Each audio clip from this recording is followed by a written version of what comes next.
presented by Mathli Express Music.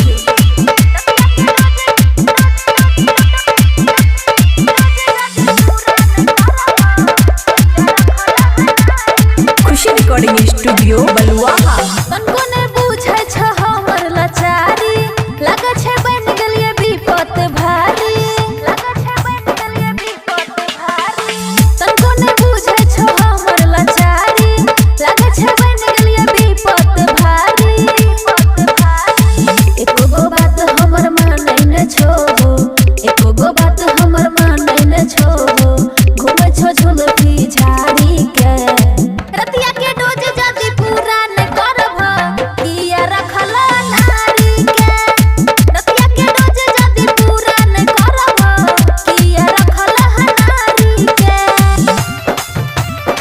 रतिया के dose जदी पूरा न करभ, किया रखल डीजे गीत बजवाई, डीजे गीत बजवाई।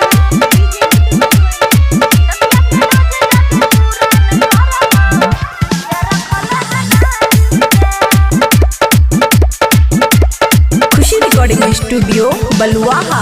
कर के शादी हमार जरले सोना कपार हो, सुतलो में नींद नहीं आवे, रोवे छे जोगार हो, रोवे छे जोगार हो।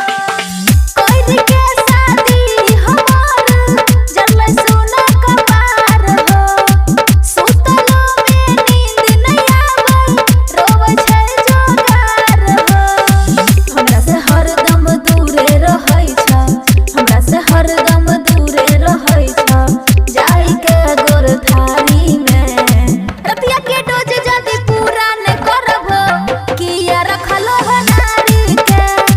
रतिया के डोज जदी पूरा न करभ, किया रखल नारी के। रतिया के डोज जदी पूरा न करभ, किया रखल डीजे गीत बजवाई, डीजे गीत बजवाई।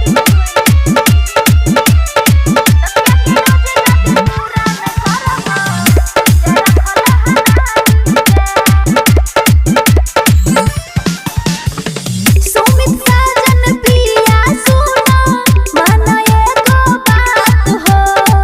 जदी ऐसन आदत न छूट जा, छूट जाई ता साथ हो, छूट जाई ता साथ हो। सुमित साजन पिया सुनो, मानो एको बात हो। जदी ऐसन आदत न छूट जा, छूट जाई ता साथ हो। अजित नीति से पीछा पड़ल छै, अमन चंदन पीछा पड़ल छै, चित जवनिया गाड़ी के। रतिया के डोज जदी पूरा न करभ, किया रखल नारी के। रतिया के डोज जदी पूरा न करभ, किया रखल नारी के। खुशी रिकॉर्डिंग स्टूडियो बलुआहा।